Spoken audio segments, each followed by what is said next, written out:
Welcome to the Gruber Morning Show. I'm Pete Gruber. I'm Mark Schaffner. Good morning and welcome, everybody.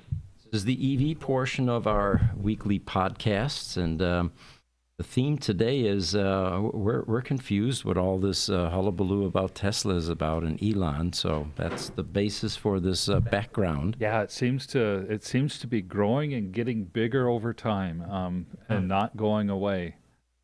And we're using AI to generate the image. It did a pretty good job showing some expressions on faces, but boy, the spelling and the signs.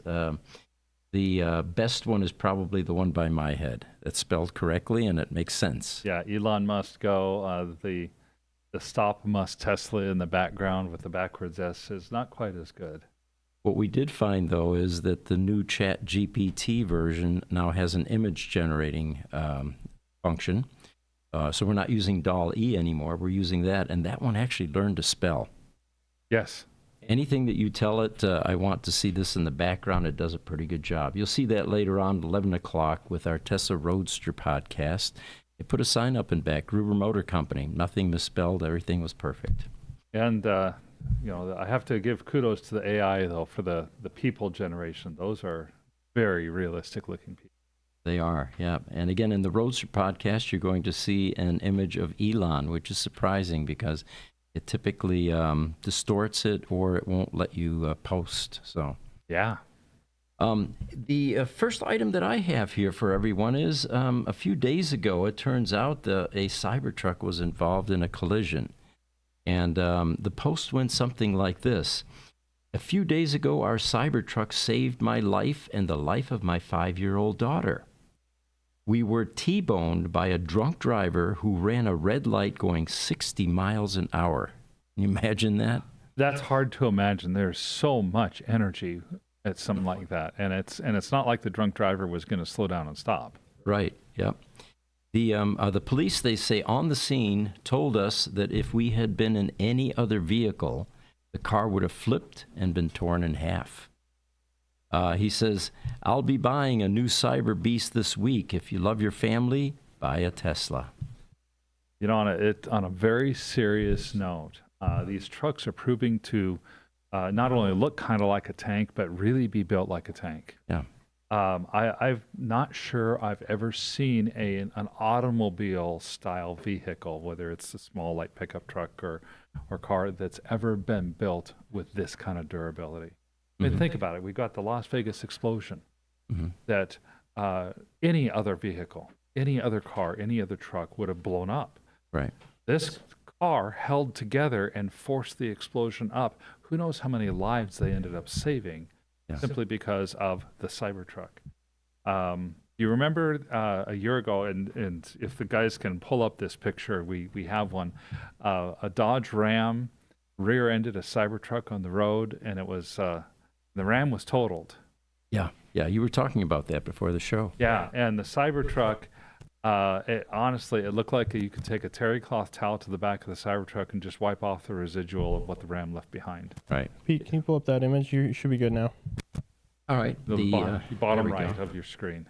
Yeah. Actually, there we go. Okay, I'm going to bring it over and hang tight here. There we go. All right. And I mean, these Cybertrucks are just amazing in the way that they're the frame was built and how strong those trucks are. And the whole notion of structure in an EV, you have such a incredibly low center of gravity.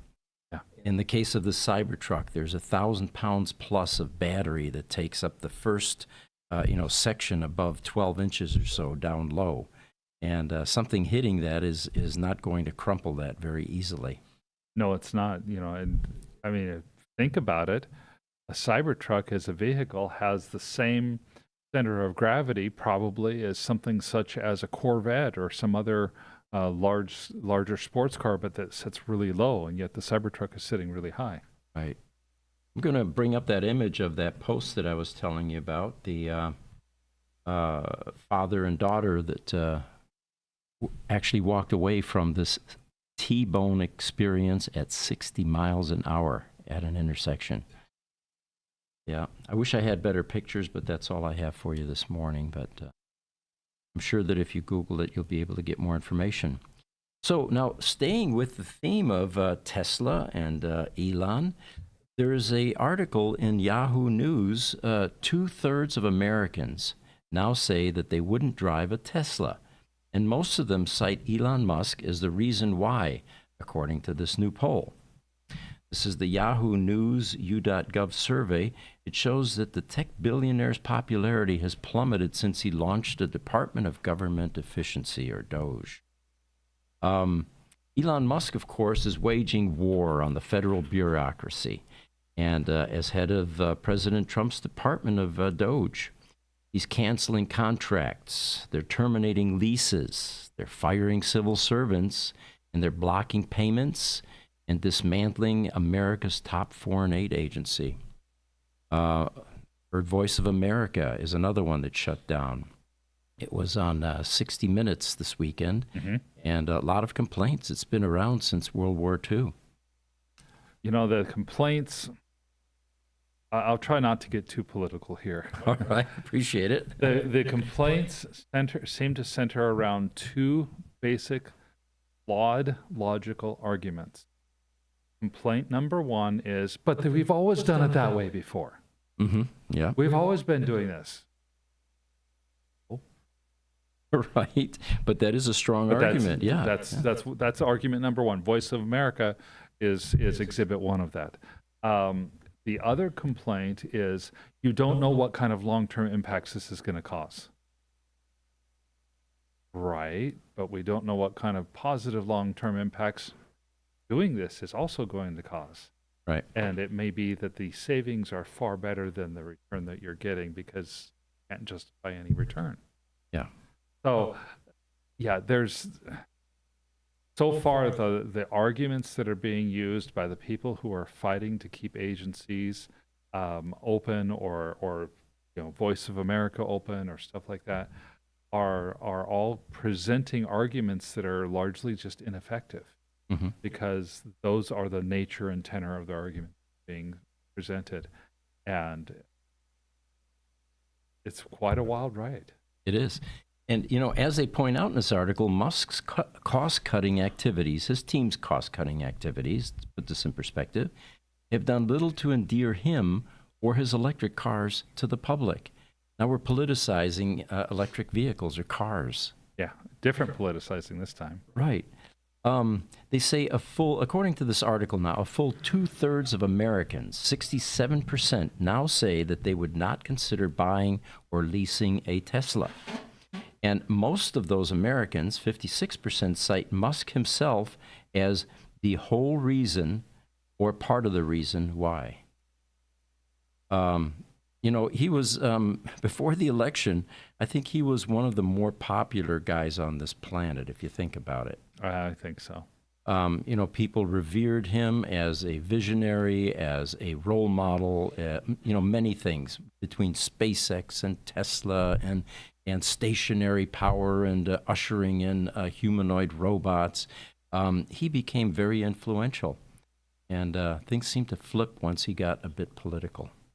Definitely did. I mean, his goals of Tesla to drive toward a sustainable future seemed to dovetail very cleanly and nicely with the progressive left's ideals. And then he goes and spends $250 million of his fortune to help a far right-wing person, that's what the liberals call him anyway, in President Trump to get reelected. And much of the left of center political spectrum, the people in that area, have felt terribly betrayed. Yeah. Of course, the elephant in the room is $500 billion has been retrieved and recovered at this point, or at least the hemorrhage has been stopped. Yeah.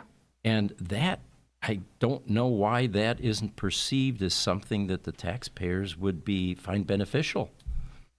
We have a social security system for anyone that's aging that has the threat of being run like a Ponzi scheme.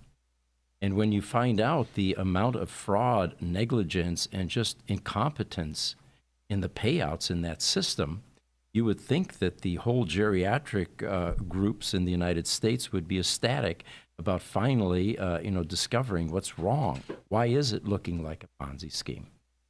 Yes. And the fear, uncertainty, and doubt that is being spread by people who are afraid that they're going to lose their government money, the something for nothing is what a lot of it is I think driving an awful lot of this. And you have a second level of people that know all the people that are at risk of losing something for nothing, and they end up getting angry because their friends are angry. It's really remarkable to see. I went to a restaurant this weekend with my family, and we're pulling out in your Tesla Model in my S. Tesla Model S. As we're pulling out of the parking lot, the two people that are walking up toward the entrance look at us, and one of them flips us off. I was stunned. Thankfully, my wife did not see it. And I did not mention anything either, because she doesn't need to be part of that hatred. Yeah.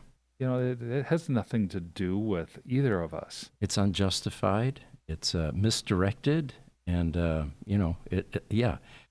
fortunately, we, my family and I, we all drive Teslas as well, Roadsters, Model S's.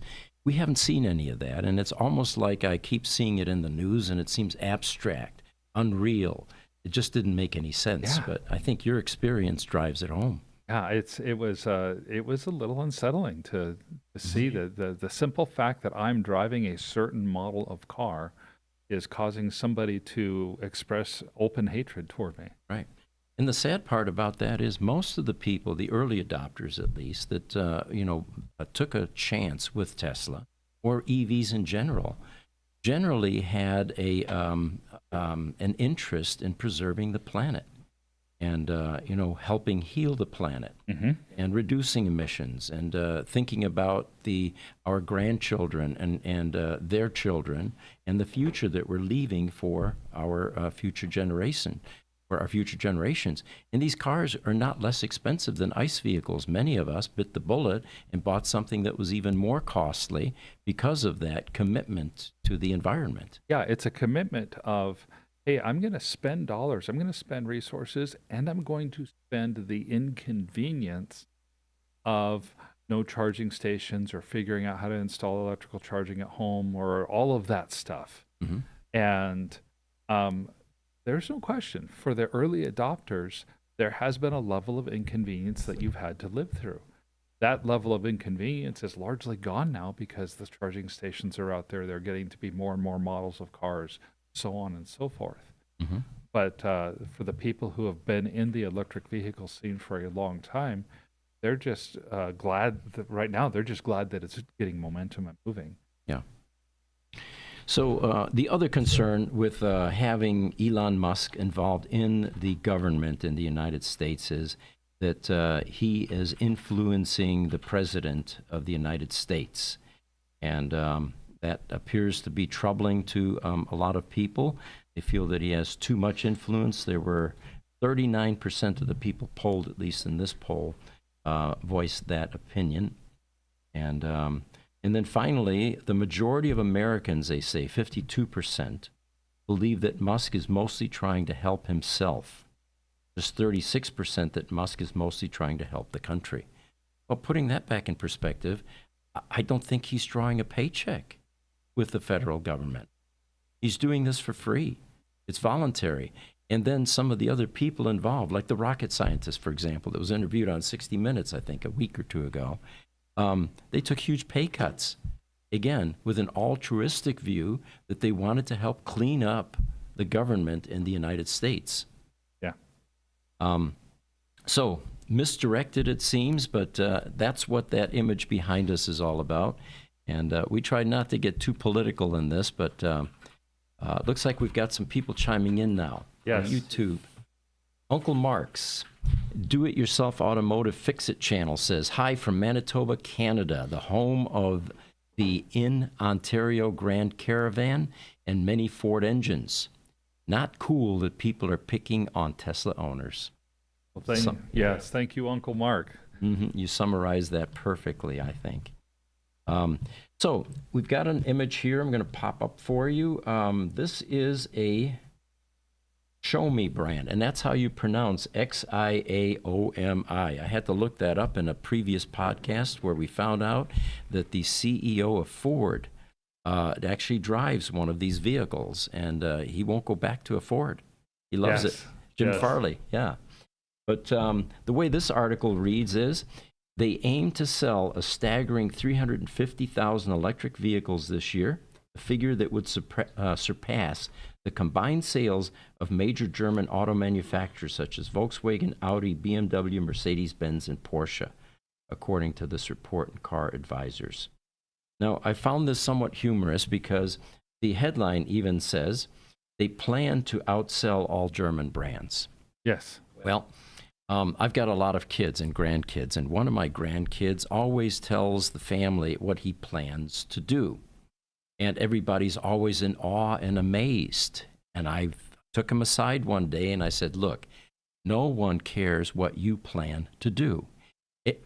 Anyone that really cares is watching what you do. Right. So your intention fall on deaf ears with me. The rest of the family may be enthralled and amazed, but it ain't going to work with me.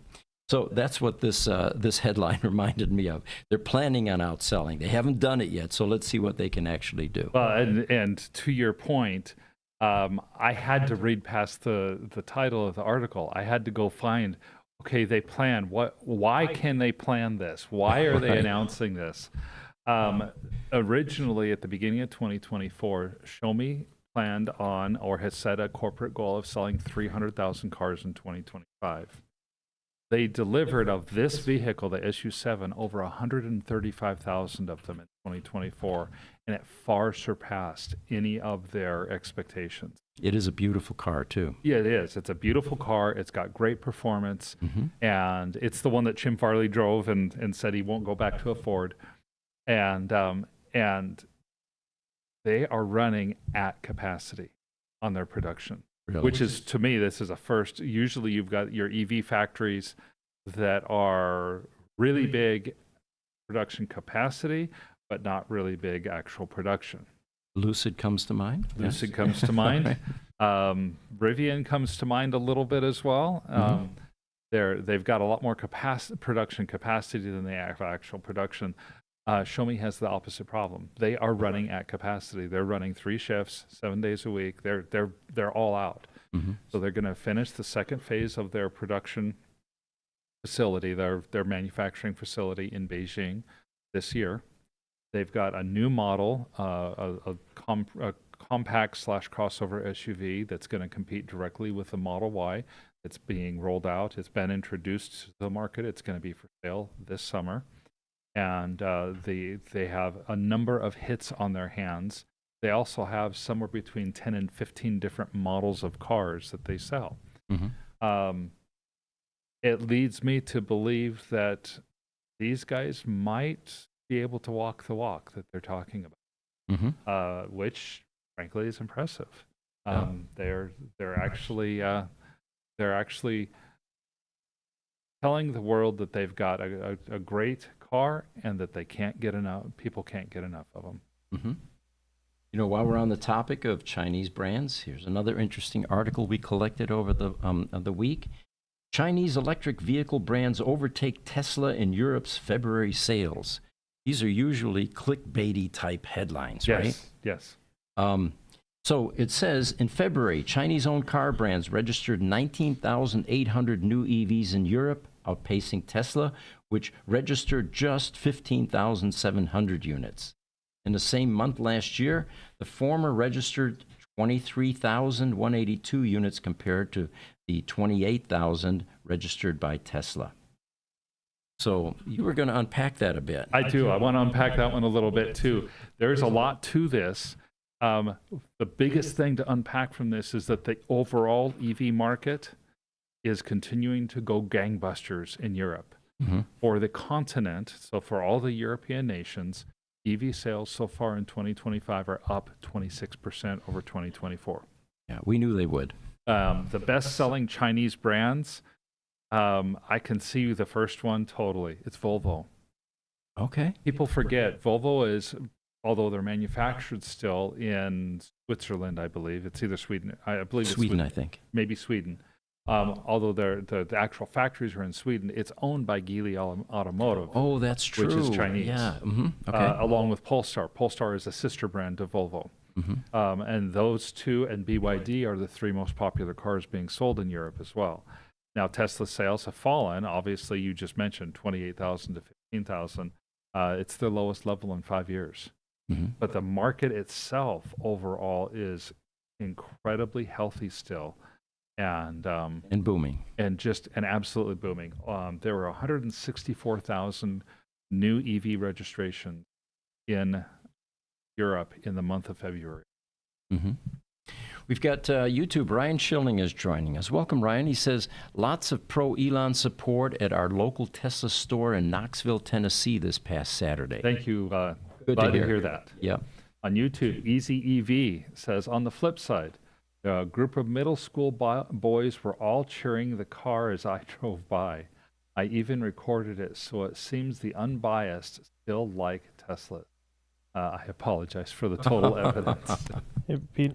Yeah. I have some ones on TikTok that are kind of hard for me to pull out in this current setup that I have here, but I'll just read them. Sure. It's from Moist Cake, is someone who seems to be on the opposite side, supporting the protesting. I don't know. I wouldn't say. I guess just protesting Tesla, so to speak. Right.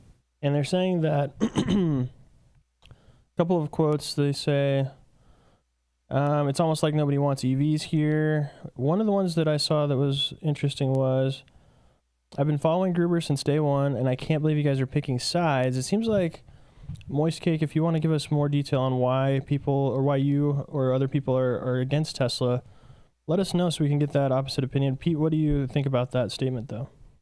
Why are we picking sides? Well, for me, it's confusion. I don't understand the opposing position.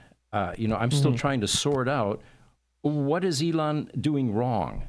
Why this? Why is this large group of haters coming out of left field? And like you said, it may be politically polarized, and people need an excuse. But please show me what cleaning up fraud, corruption, and waste has any negative impact on a country or a company. In our company, if we had what these guys are finding, we would be tickled pink, because we would be, able to retain earnings. We would be able to use that for raises, hiring employees, better equipment, all of that. Right. The waste just seems like a very, unpopular element in a country or in a company. So I'm not sure what the upset is all about.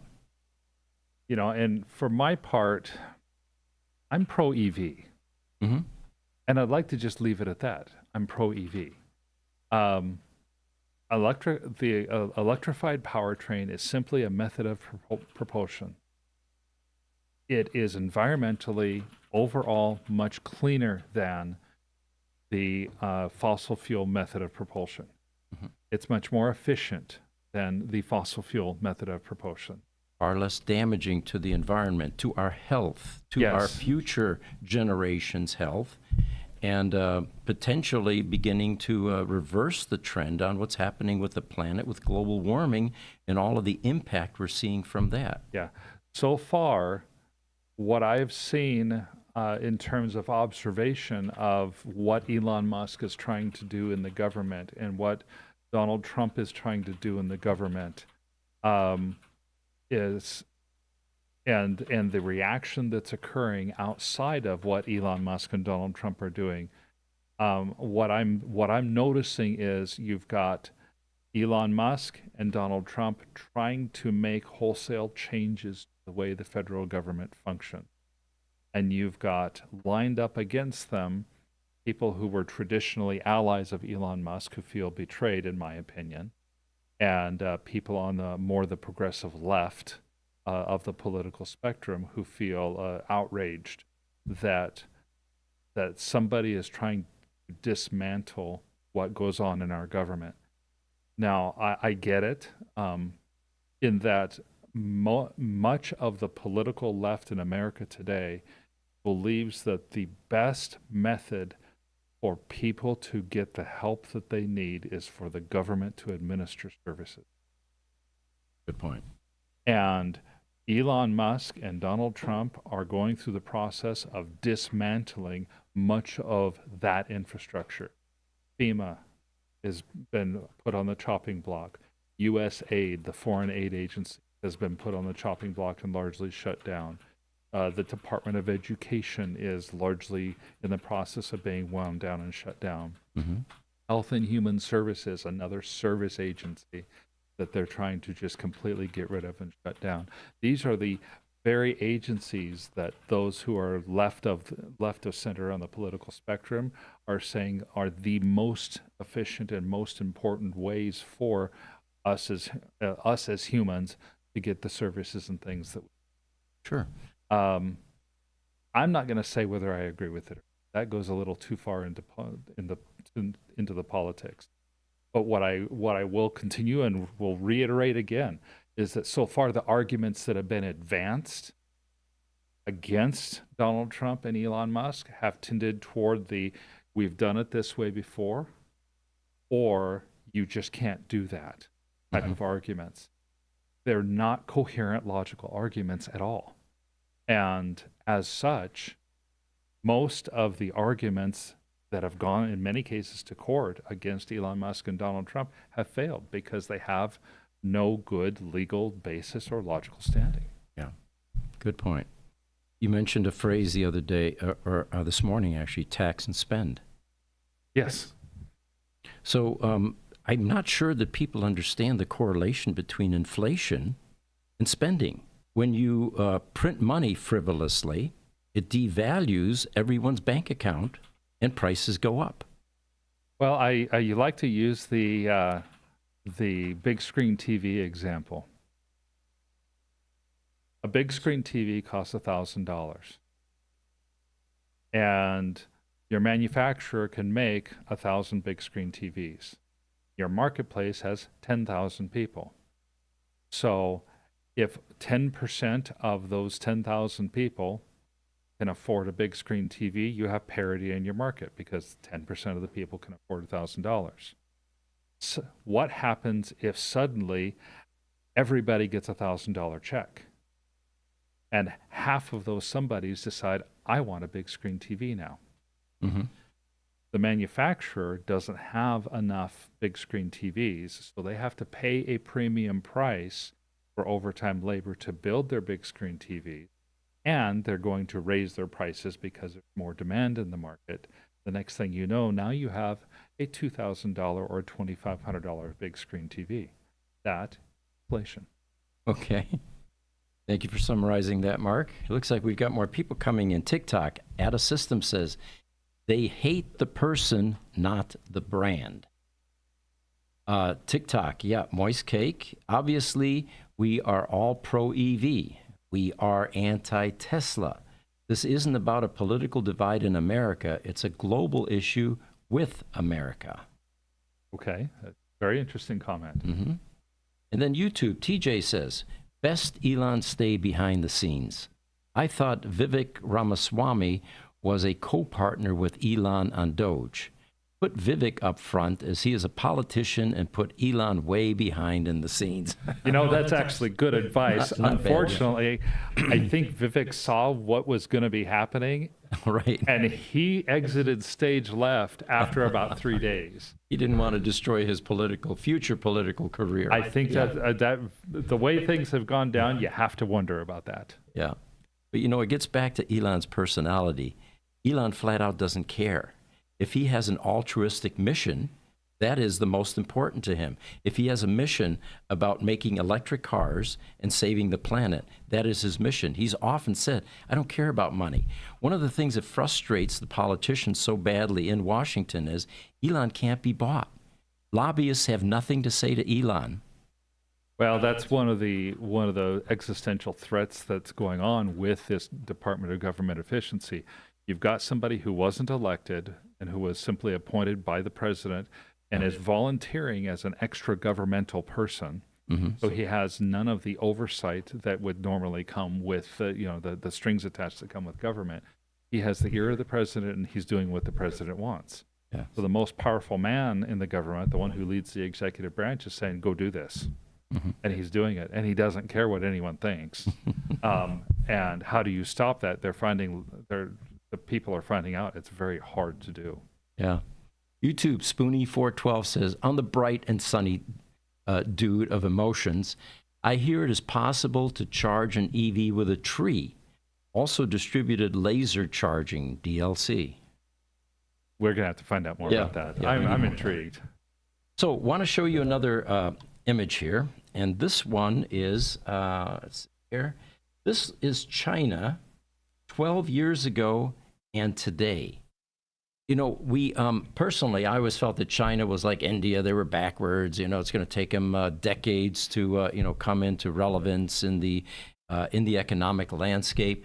And I don't know about you guys, but I am as amazed as can be about what China has been able to do, despite having a government that we consider inferior in many ways. Remember Soviet Russia and the communist, gamble that didn't pan out?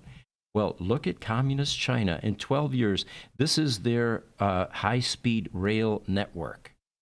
And if you've noticed, they are building construction projects that are setting records. I think the longest or tallest bridges now under completion, and it's just amazing what they've been able to do.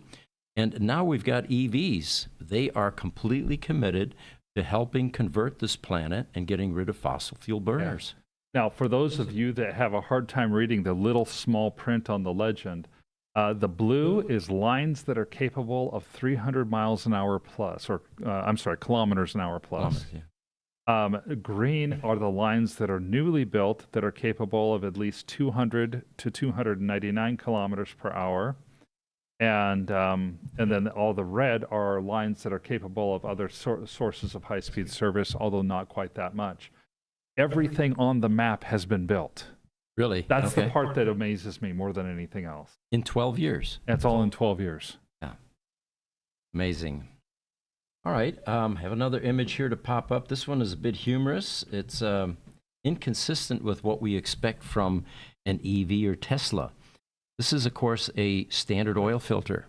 It's got a Tesla logo on it. Yes. You might say, why? Well, this is a real Tesla oil filter. It's the Model 3 and Y that use a filter for the drive unit lubricant oil, and it needs to be changed as part of the maintenance schedule. So we're going to have oil changes for Teslas now. I want to see that oil filter and whether or not it will fit any ICE vehicles. Yeah, that would be fun, wouldn't it? That would be just fun to take your car into Jiffy Lube for an oil change and have them take a Tesla oil filter out of the engine. With your Dodge Challenger, and they're going, what the heck? Yes. Yeah, that would be great. Another image here for you, and this one speaks to the theme of this podcast, which ended up being a bit more political than we usually participate in. But this image is currently breaking news in Rome, Italy. And we have no additional details yet. It just came across the wire this morning. But apparently there are 17 Teslas destroyed by fire. Cause unknown. Well, the suspicion is that it was arson. Happened at 4 o'clock Mountain Standard Time this morning. And again, we'll have a lot more details about what went on here. But I have very little that I can add to. I found a comment from Elon Musk. He's calling it terrorism. Italian authorities, as of an hour ago, are still investigating this as possible arson. They are not saying that it. They are saying that it's probably not naturally caused. Right. YouTube RC Robinson-san is joining us. He says, just wait until the Chinese show up on the shores of the United States. Tesla hate will end overnight. Upvoted, yes. Thank you for the upvote. I think there is a lot to that. Yeah. We'll have a new adversary to be concerned about. Yeah, it's In fact, if we want to transition, I've got one thing I wanted to mention, especially. We've had the news cycle that's been persistently anti-Tesla. We've talked a lot about that today. We're talking about the Chinese cars taking in much bigger market share in Europe. We've seen Tesla tanking here in the United States. I've shared my own personal experience. For people who want an EV but don't want a Tesla, where are they going? Lucid CEO Mark Winterhoff says they're coming to us. Ah, there you go. Lucid says they've seen a dramatic uptick, as he's told Fox Business, in orders over the last 2 months from former Tesla drivers. Winterhoff continued and says Tesla buyers have always been a source of our sales because they were already used to using electrical drive trains, and they look for an opportunity to have something else, something better, he says, of course. And now we see a clear uptick in interest in Lucid from Tesla buyers because they're looking for another option. Regarding the Gravity, he states, Americans want to have an SUV.